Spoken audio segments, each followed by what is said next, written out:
À la une ce soir, le concert dénommé Cœur Blanc pour commémorer la Journée nationale de la paix en Côte d'Ivoire. Méagui, dans le sud-ouest du pays, souffre de l'absence d'une gare routière. Une station improvisée met aujourd'hui en danger la vie des populations. Enfin, attentat de Paris, 3 assaillants de nationalité française ont été identifiés. Le président François Hollande souhaite prolonger l'état d'urgence. Bonsoir et bienvenue dans le journal de RTI 2. La paix est célébrée aujourd'hui dans toute la Côte d'Ivoire. La Journée nationale de la paix, instituée en 1996, veut emmener chaque Ivoirien à marquer une pause dans sa vie et faire le bilan de ses rapports avec autrui. La cérémonie officielle s'est tenue à Agboville, dans la région de Niayébi-Tiassa. Une autre attraction, un concert dénommé Cœur Blanc, s'est déroulé au Palais de la Culture de Trècheville. La Journée nationale de la paix est également célébrée dans les communautés chrétiennes. L'Église du christianisme céleste a prié hier dans la commune de Yopougon. C'était autour du thème « Une Côte d'Ivoire unie sous la bannière du Dieu unique ». Ce rassemblement de prières et de louanges de l'Église du christianisme céleste de Côte d'Ivoire au stade des zones de Yopougon répond à une double célébration. Rendre gloire à Dieu pour la paix retrouvée, mais aussi perpétuer les idéologies du premier président de la Côte d'Ivoire, Félix Houphouët-Boigny, qui avait fait de la paix une seconde religion. Que la Côte d'Ivoire soit sous la bannière de Dieu. Si on se confie en Dieu, il n'y a pas de parole. La paix de Dieu, c'est la paix. Donc, paix sur la Côte d'Ivoire, dans vos maisons, chez chacun, pour qu'on soit heureux, car sans Dieu, il n'y a pas de développement. L'idéologie du père de la nation, Félix Houphouët-Boigny, celle de faire de la paix la seconde religion en Côte d'Ivoire, ce principe de vie, les fidèles de l'Église du christianisme céleste veulent s'en approprier. Ils l'ont signifié à l'occasion de la Journée nationale de la paix, instituée le 15 novembre de chaque année. Nous demandons à Dieu de nous aider pour que la vraie paix venant de lui soit en chacun d'entre nous, pour que chacun d'entre nous puisse pardonner le mal que son frère lui a fait. La jeunesse a besoin d'hériter d'une église unie et forte. Et c'est pourquoi nous prions tous les jours, tous les matins, pour tous nos dignitaires, afin qu'ils se retrouvent et qu'ils se parlent. Et qu'à travers leur union, la Côte d'Ivoire puisse retrouver la paix. Adoration, prières, chants et danses ont également meublé cette journée nationale de la paix, célébrée par les fidèles de l'église du christianisme céleste de Côte d'Ivoire. C'était un reportage de Koné Pargasoro et Barakissa Bomba. Demain, lundi 16 novembre, les entrepreneurs seront à l'honneur dans le monde entier. La Journée mondiale de l'entrepreneuriat veut développer la culture de l'entrepreneuriat chez les populations et encourager les entrepreneurs. En Côte d'Ivoire, par exemple, l'entrepreneuriat est présenté comme une solution de lutte contre le chômage. Mais quels sont aujourd'hui les grands défis et les réalités du terrain ? Au chapitre santé, le calendrier vaccinal 2015 des jeunes filles de 9 à 13 ans contre le cancer du col de l'utérus. Après donc les communes de Cocody et Yopougon, le programme élargi de vaccination et de lutte contre le cancer sera demain 16 novembre dans l'est et le nord du pays, notamment à Abengourou et Korogo.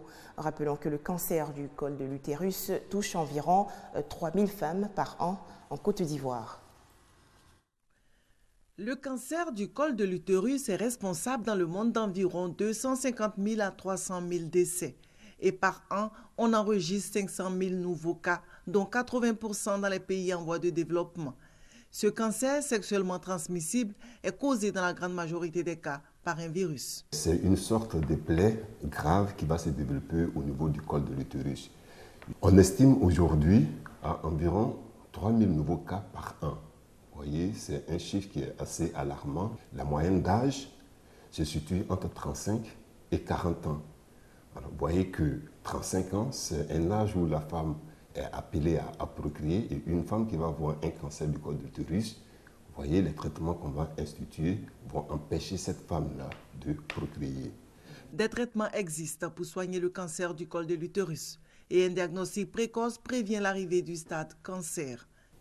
La chirurgie va concerner les stades dits précoces et la radiothérapie plus la chimiothérapie réalisée de façon concomitante. À partir du stade 2, c'est-à-dire le stade avancé, on va utiliser la radiothérapie associée à la chimiothérapie de façon concomitante.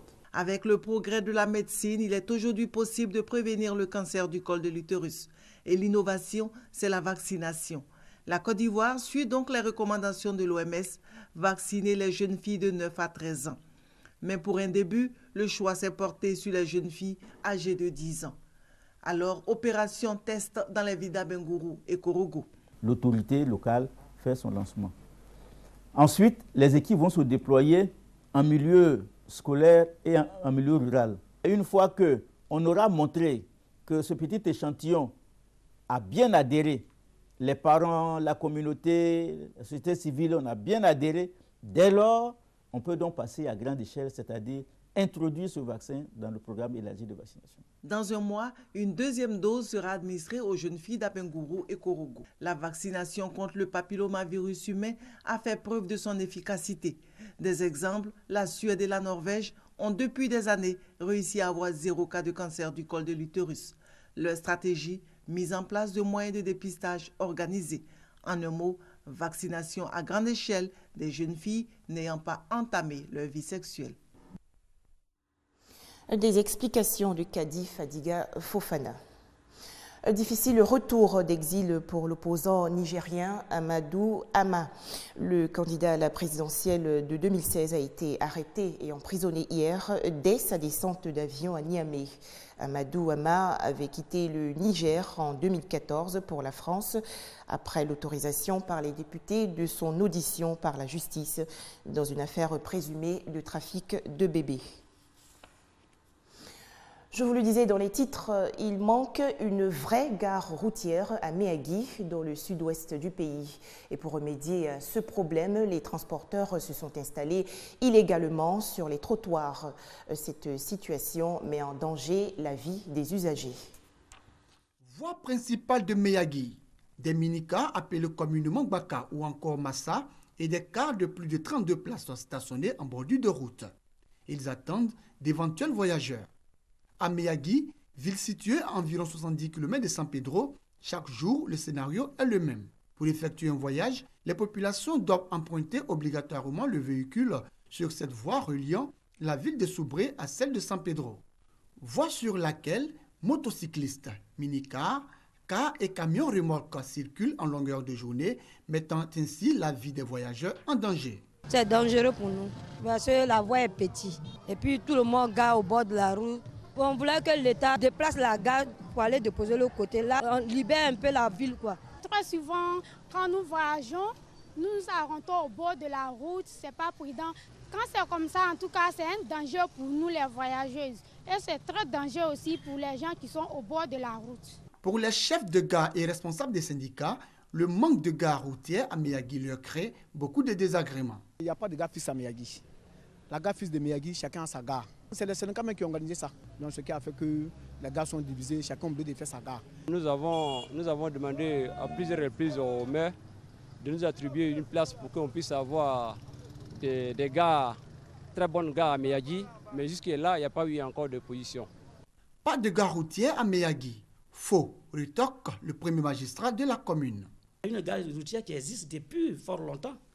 Et cette gare est là, mais les transporteurs refusent d'y aller. Ils préfèrent rester en bordure du bitume, la grande voie qui mène vers San Pedro, qui occasionne souvent des accidents très graves. Nous les convoquions souvent à des réunions pour leur dire que leur gare existe, qu'ils occupent la gare. Selon le maire de Méagui, les acteurs du monde du transport de la commune seront davantage sensibilisés en vue de les encourager à regagner la gare routière. Pour l'heure, les voyageurs risquent leur vie en se rendant sur la chaussée pour emprunter un véhicule de voyage. Un commentaire de Koné Pargassoro. Des nouvelles sportives à présent. Le marathon de Côte d'Ivoire 2015 s'est achevé cet après-midi au Parc des Sports de Trècheville. Et à l'issue de cette course, l'Ivoirien Konan Kwaku Boris, qui a parcouru le circuit normal de 42 km en 2 heures, 48 minutes et 13 secondes, a remporté le premier prix d'une valeur de 2 millions de francs CFA. Konan Kwaku Boris est le grand vainqueur de la première édition du Marathon des Côtes d'Ivoire. L'Ivoirien du stade d'Abidjan a parcouru les 42 km du circuit en 2h48 minutes 17 secondes. Ils étaient plus de 10 000 coureurs ce dimanche 15 novembre, journée de célébration de la paix, en masse devant l'hôtel du district d'Abidjan, à prendre le top départ de la course devant un parterre de distingués invités. Au menu de cette course, 4 catégories, 3 km pour les enfants et personnes âgées, 10 km pour les coureurs amateurs, 21 et 42 km pour les coureurs professionnels. Parcours difficile pour les marathoniens des 42 km qui se retrouvent au nombre de 5 après 20 km parcourus. C'est à cet instant que le dossard numéro 1 du stade d'Abidjan, Konan Kwaku Boris, accompagné de son compatriote Ndrikona Severin, du Ghanéen Raja Laglé et du Burkinabé Gebre Salifou, prend ses responsabilités. Konan Kwaku Boris impose une distance d'environ 300 mètres à ses adversaires. Il maintient le même rythme de la commune de Cocody en passant par le plateau jusqu'au pont Félix Houphouët-Boigny, synonyme d'une victoire assurée. C'est ma première fois de faire les 42. J'avais l'habitude de faire les 21. Et cette fois-ci, comme en 2017, il y aura la francophonie, donc j'ai préféré faire les 42 pour me mettre en jambe d'ici 2017. Au niveau mobilisation, ça a été une réussite. Maintenant, sur le plan organisé, il y a toujours des imperfections. Nous sommes à notre première année. On essaiera de faire mieux l'année prochaine si Dieu le veut. C'est pour nous l'occasion de féliciter les organisateurs de ce marathon de Côte d'Ivoire et souhaiter que chaque année, on ait des manifestations qui répondent aux vœux du président de la République, qui est de faire du sport une pratique sportive pour tous les Ivoiriens. Pour cette première édition, le grand vainqueur Konan Kwaku Boris repart avec la somme de 2 millions de francs CFA. On faisait le point avec Salif Ouattara du service sport. Découverte macabre aujourd'hui dans le Sinaï, en Égypte, à la frontière israélienne. Les corps de 15 migrants africains tués par balle ont été retrouvés. Les circonstances de cette tuerie n'ont pas encore été élucidées et ses auteurs identifiés. Attaque terroriste à Paris. Les premiers éléments de l'enquête révèlent que 3 frères sont impliqués dans les attentats. Selon les sources proches du dossier, l'un est mort, le deuxième est en garde à vue en Belgique et les services sont sans nouvelles du troisième. À noter que le bilan de ces attentats s'est alourdi. Il est passé à 132 morts. Et devant la gravité de la situation en France, le président François Hollande souhaite prolonger l'état d'urgence. Un projet de loi sera donc présenté le 18 novembre prochain pour revoir le périmètre et la durée de l'état d'urgence, actuellement limité à 12 jours sans vote du Parlement. 3 équipes de terroristes ont agi vendredi soir de manière coordonnée, a relevé le procureur de la République de France. Selon François Molin, 2 des équipes ont agi à bord de 2 voitures différentes. Une a servi aux assaillants du Bataclan et l'autre aux attaques du restaurant Le Petit Cambodge à la Bonne Bière et rue de Charonne. Au fur et à mesure que les témoignages tombent, les profils des agresseurs se précisent. Il est à noter que les 7 terroristes morts dans les attaques ont agi à visage découvert, d'après les témoins. Ils n'avaient aucune intention de se rendre ou de s'enfuir. Ils venaient pour tuer et mourir. Les enquêteurs sont également sur une piste belge. 3 suspects ont été arrêtés à Molenbeek. Parmi eux, un Français, Ismaël Omar Mostefaï. Ce dernier a été identifié grâce à l'ADN prélevé sur un doigt coupé et comparé au fichier national automatisé des empreintes génétiques. Selon une source, il pourrait avoir connu Amédi Koulibaly, le preneur d'otages de l'Hyper-Cacher, lors des attentats de janvier. Les enquêteurs tentent par ailleurs de confirmer que le kamikaze a bien séjourné en Syrie en 2014. 7 proches d'Ismaël Omar Mostefaï, le kamikaze français du Bataclan, se trouvent actuellement en garde à vue. Son père, sa mère, son épouse ainsi que 4 autres proches dont les domiciles ont été perquisitionnés. Il s'agit pour les enquêteurs de vérifier si ces proches avaient connaissance ou non des projets d'attentat.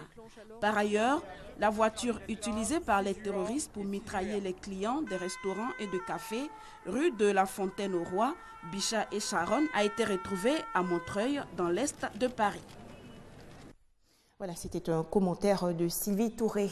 Je vous souhaite une très belle soirée à tous et à demain à 19h30.